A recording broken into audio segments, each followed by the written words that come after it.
From high society balls to secret scandals, Margaret Campbell, the Duchess of Argyll, lived a life full of glamour and controversy.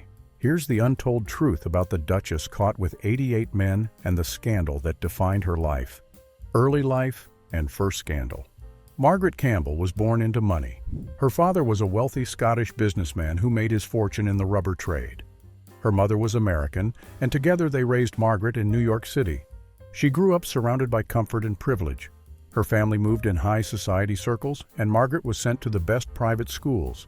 She spent her childhood around the children of diplomats, financiers, and titled Europeans. From an early age, she was exposed to the social rules and expectations of elite society. By the time she was a teenager, Margaret had striking features, a calm confidence, and a sharp wit. People noticed her.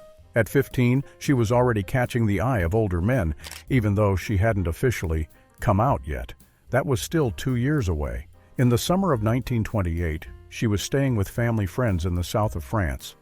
There, she met a charming young man named David Niven. He wasn't yet the famous actor he would later become, but he already had a reputation for being smooth, funny, and good-looking. Margaret fell for him quickly. Their relationship didn't last long. It was a short-lived summer romance, but it left lasting consequences. Margaret became pregnant. At the time, this kind of scandal could destroy a girl's future in high society. Her parents acted fast. They quietly sent her to London, away from the gossip and eyes of New York's social scene. In London, arrangements were made for the pregnancy to be terminated. Nothing was ever said publicly. Even within the family, the subject was buried. Margaret returned home as if nothing had happened. The experience didn't derail her long term. If anything, it was brushed aside and replaced with a carefully planned re-entry into society. In 1930, 2 years after her trip to London, Margaret made her official debut. She was presented at court as a debutante, wearing a white gown, gloves, and the signature white ostrich feather in her hair. Her name appeared in the newspapers. Reporters praised her beauty and elegance. She became one of the most talked-about young women of the season and was named Debutante of the Year. From the outside, everything looked perfect. She was young, admired, and came from a rich and respected family. But that early scandal had already shown the cracks behind the image. While other debutantes were being introduced to eligible bachelors, Margaret had already been through something that most of her peers couldn't imagine. The pregnancy, the secrecy, the trip to London, all of it was part of her past by the time she was being photographed for the society pages. From here on, her life would be marked by a pattern, beauty and attention followed by chaos and scandal. High society flings and a sudden tragedy. Margaret moved easily through the highest levels of London society and caught the attention of some of the most eligible men of her time. One of her early romances was with Prince Ali Khan, the famously charming and wealthy playboy. His reputation for fast cars, glamorous parties, and royal lineage made him a perfect match for someone like Margaret. They were seen together at dinners, parties, and events, always attracting attention from the press and public. But Ali Khan wasn't the only one. Margaret also began seeing aviator Glenn Kidston, a well-known sportsman and adventurer. Kidston had survived shipwrecks, plane crashes, and even submarine duty during the First World War. He was handsome, bold, and unpredictable. Everything that matched Margaret's growing appetite for excitement. Their relationship moved quickly, and they spent time traveling together.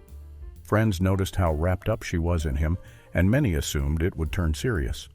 Margaret seemed drawn to men who lived on the edge. However, in 1931, tragedy cut the relationship short. Kidston took off in a private plane from a Swiss airfield. The weather was poor, and the plane never reached its destination. It crashed into a mountainside, killing him instantly. The news devastated Margaret. Just a few weeks before, they had been seen celebrating in Monte Carlo. Now he was gone. She didn't speak about it publicly, but those close to her said the loss hit her hard. Instead of taking time to grieve, she plunged straight back into society. Over the next couple of years, she jumped into several high-profile engagements. Each new suitor came from wealth, status, or both.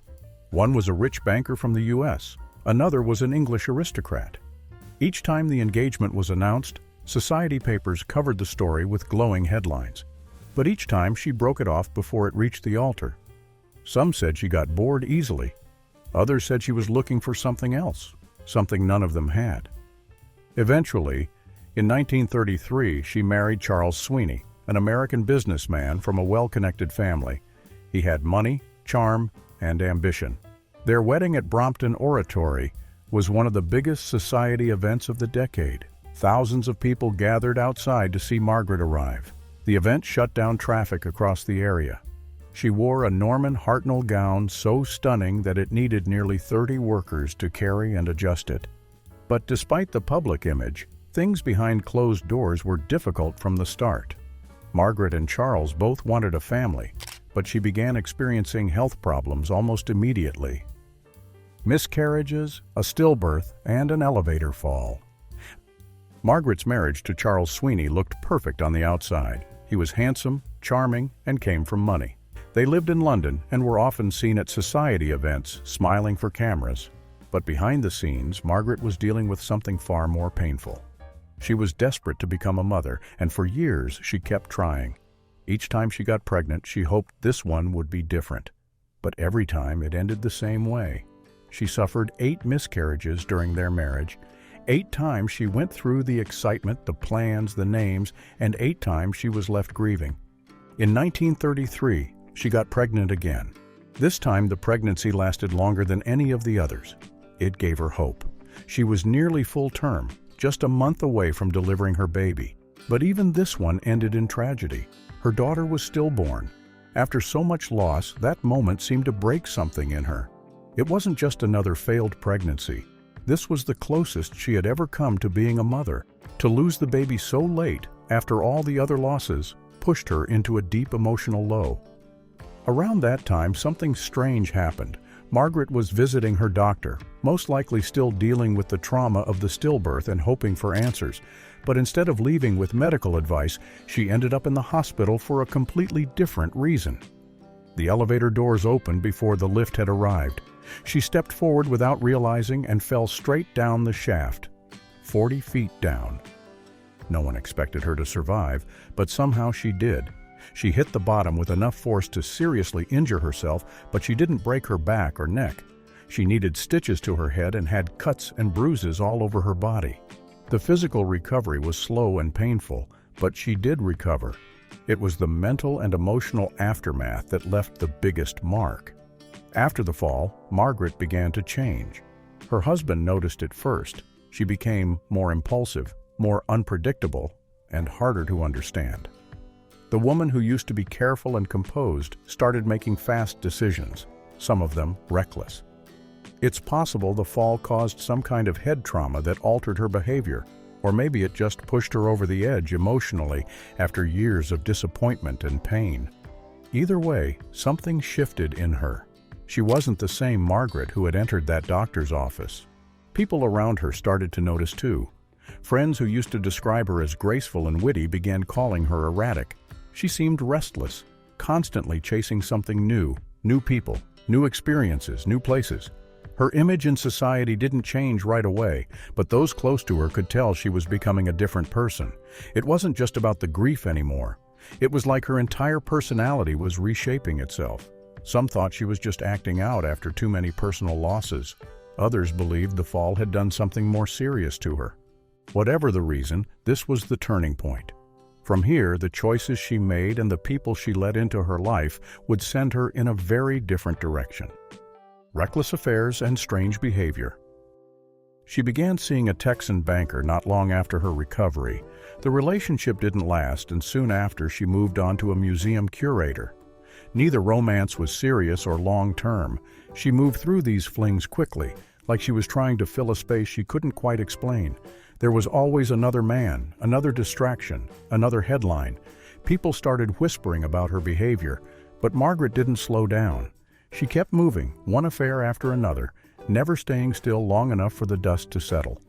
Then came Ian Campbell. He was different from the others, and not in a good way. Ian wasn't charming or gentle. He was sharp-edged and intense. At the time they met, he held the title of Marquis of Lorne, the heir to the Dukedom of Argyll. He had an aristocratic name, but not the money to back it. Margaret had the opposite problem. She had wealth and social standing, but she lacked stability. It seemed like a convenient match, but it turned out to be a toxic one. Ian Campbell had already been married twice. Both of his ex-wives accused him of being controlling, emotionally abusive, and manipulative. They said he had a temper and could be cruel. One described him as a man who switched moods in a flash. Another said she lived in fear of what he might do next. There were rumors that he had problems with alcohol and gambling. Nothing about him said safe, but Margaret ignored all the signs. Friends noticed they argued often. Margaret sometimes seemed on edge in his presence. Still, she stayed. Maybe she thought she could handle him. Maybe she liked the drama. Or maybe she just wanted the title that would come once he inherited the dukedom. Whatever her reasons, she stuck with him. Everything that followed, the scandal, the court case, the headlines, could be traced back to that decision. Life as a duchess and a crumbling marriage. In 1951, Margaret married Ian Campbell and became the Duchess of Argyll. On the surface, it looked like a perfect match. She had money, charm, and a title now. He had status, but very little wealth. His family estate, Inverary Castle in Scotland, was falling apart, and Margaret's fortune gave him the chance to bring it back to life. She paid for major renovations, restoring rooms, fixing the roof, and reopening parts of the castle that had been closed for years. Her money kept the place running, but it didn't fix the deeper problems between them. The marriage started to break down quickly. Ian was moody, suspicious, and increasingly aggressive. Margaret couldn't give him a child, and that became a sore point. She had already suffered multiple miscarriages in her first marriage, and now the same thing was happening again. Ian had 2 sons from a previous marriage, but that wasn't enough for him. He wanted a legitimate heir with Margaret, and when that didn't happen, he started to pull away. Margaret became desperate to hold on to her role as Duchess and her place at Inverary. At one point, she forged letters that were supposedly written by Ian's sons. She claimed they said they didn't want to be part of the estate anymore. The plan was to make it seem like she was the only one interested in keeping the castle alive, but Ian didn't believe it. He had grown up in that house and knew his sons better than she did. The fake letters only made him more suspicious. Things got stranger after that. Margaret took in a baby girl and tried to convince people the child was hers, but the story didn't add up. She was vague about the details, and those close to her started asking questions. The baby turned out to be someone else's. Margaret had tried to pass the child off as her own to secure her position and possibly reconnect with Ian. That plan also failed. It only made her look more unstable in his eyes. By this point, Ian had started drinking more and growing even more controlling. He accused Margaret of spending too much, being dishonest, and seeing other men. Margaret, in turn, accused him of being violent and manipulative. Their arguments were loud and constant. Staff at the castle overheard fights and saw items thrown across rooms. The relationship had gone from cold to openly hostile. Margaret stayed at the castle when Ian wasn't there, but even that wasn't enough to avoid conflict. He began to investigate her behavior, question her staff, and go through her things. He believed she was hiding something. She believed he was out to destroy her. Both of them were right in their own way. The marriage had become a battle of control, and neither side was willing to back down. What started as a title and a castle ended up as a trap. Margaret had fought to be a duchess, but now the title was the only thing she had left. Wiretaps, locked drawers, and Polaroid evidence. Campbell had already suspected she was seeing other men, and he didn't just rely on gut feelings. He hired people to bug her car. Every time she left the house, her movements were tracked. He wanted proof, and he was willing to go to extreme lengths to get it. While Margaret was away on a trip, Campbell searched their home looking for something, anything that would back up his suspicions. He found a locked drawer that belonged to her and didn't wait for her to come back and explain. He had it forced open. Inside, he discovered dozens of Polaroid photographs, most of them explicit. Some showed Margaret in sexual positions with men whose faces were either cropped out or not visible. What made the photos immediately scandalous was the fact that Margaret was still wearing her signature 3-strand pearl necklace. That necklace was one of her trademarks. It left no question about who the woman in the photo was. There were also letters and other personal items in the drawer, but it was the Polaroids that became the center of everything. Campbell now had the evidence he needed to start divorce proceedings, and he used it. He took the photos to his legal team and began preparing his case. He accused Margaret of adultery with multiple men. In court, he claimed there were at least 88 lovers, though he didn't provide names for most of them. The photos became the most talked about part of the divorce trial. Even though the faces of the men were hidden, the images spread quickly through the British press and social circles. Everyone wanted to know who the so-called headless man was. Margaret refused to name anyone. She didn't confirm or deny any of the guesses that circulated. Some people thought the man in the photo was a government minister. Others said it was a Hollywood actor. One theory pointed to a royal family connection. None of these were proven, and the identity of the man was never officially confirmed. Meanwhile, Campbell used the photos to paint Margaret as reckless, immoral, and dangerous. He presented her as a woman who had humiliated him publicly and privately. The court accepted the photos as valid evidence of adultery. The judge sided with Campbell, and the ruling permanently damaged Margaret's public reputation. Her name became linked to the scandal for the rest of her life. The photos that Campbell had found in that locked drawer became her undoing, and once they were exposed, there was no way to put the story back in the box. Court battles, 88 lovers, and public humiliation. However, Margaret didn't stay silent. She fought back by filing a counterclaim against the Duke. Her accusation was serious. She claimed that he had been unfaithful too, but his affair was with her own stepmother, Jane Corby Wigham. This charge shocked many because it added a family betrayal to the scandal. However, Margaret was unable to provide a witness to back up her claim, which forced her to drop the case. Without proof, the court had no choice but to dismiss her accusation. This failure made the situation even more damaging for her reputation. Meanwhile, the media had a field day. Newspapers were quick to publish the infamous headless man photo from Margaret's private collection. This image became the symbol of the whole scandal. The photograph showed Margaret in a compromising position with a man whose head had been cropped out. This cropping made it impossible to identify him, but people still speculated widely. Many guessed that the man was a well-known politician or a famous actor. Among the popular theories was that it could be Douglas Fairbanks Jr., a Hollywood star who was married at the time. Others thought it might be Duncan Sandys, who was the British Minister of Defense and later became Winston Churchill's son-in-law. Neither of these guesses was ever confirmed, but the speculation kept the story alive in the public eye. Margaret never named the man or any of the other men in the photos. She chose to stay silent, perhaps to protect those involved or maybe to avoid digging the scandal deeper. But this silence didn't stop the damage. The judge overseeing the case, Lord Wheatley, was notoriously harsh. When he granted the Duke's divorce, he didn't hold back in his judgment of Margaret. He called her completely promiscuous and immoral. His words destroyed any chance she had of regaining respect in British society. The court battle became a public spectacle where every detail of Margaret's private life was exposed and debated. The number 88 became a kind of nickname for her, and the press labeled her the Dirty Duchess. This nickname stuck, defining how many people would remember her for years to come. The scandal highlighted the double standards of the time. While the Duke's own problems and flaws were mostly overlooked, Margaret was put under intense scrutiny and harsh criticism. The whole case also showed how closely the private lives of the aristocracy could be examined and weaponized. The locked drawer and the photos were proof that personal secrets could be turned into public ruin. The power balance in the marriage was clear, and the Duke used the evidence to gain the upper hand. Despite all the public humiliation, Margaret's silence about the identities of the men in the photos kept the story half closed. The mystery of the headless man and the other unknown lovers added a layer of intrigue that kept the scandal alive long after the court case ended.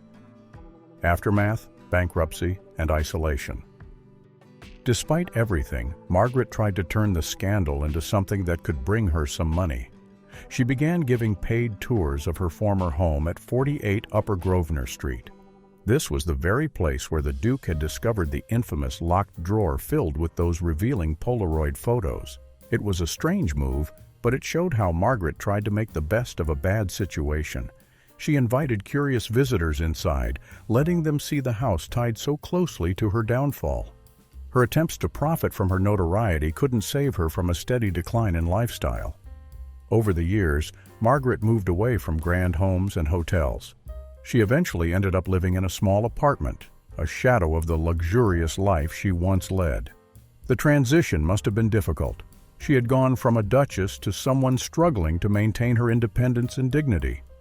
In the late 1980s, Margaret made a brief return to the public eye by appearing on television. She was on the talk show After Dark, discussing horse racing. This was a curious choice, but horse racing had always been one of her interests. Unfortunately, her appearance didn't go smoothly. Midway through the broadcast, she left the stage early, saying she was very sleepy. She was already in her 70s at that point, so perhaps the early exit was understandable. Still, it was a clear sign that her health was not what it used to be. After that, things got worse. Margaret's health began to fail rapidly. The struggles she faced physically and emotionally caught up with her, and she could no longer live independently. Her children stepped in and arranged for her to move into a nursing home. There, away from the spotlight, she lived out her final years far from the grandeur she once knew.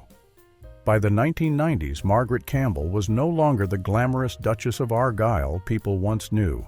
Age and health had caught up with her, and she needed full-time care. The years had worn her down, and the once dazzling woman who had commanded so much attention now spent her days quietly, away from the public eye. Her final tragedy came when she suffered a severe fall in the nursing home. This time, it wasn't a miraculous survival like her fall down the elevator shaft decades earlier. She broke her neck during the fall, and her body was too fragile to recover. In July 1993, at the age of 80, Margaret passed away. Her death marked the end of a long and turbulent life, filled with both privilege and pain. Despite the hardships, she was buried alongside her first husband, Charles Sweeney. Their marriage had been one of the few stable chapters in her story, even though it came with its own difficulties. The decision to lay her to rest next to Sweeney seemed fitting, as he was a significant figure from an earlier part of her life, before the scandals and the public battles with the Duke of Argyll took over. Even years after her death, Margaret Campbell's life story continued to capture people's imagination. In 2022, her dramatic court battle with the Duke inspired a television drama called A Very British Scandal.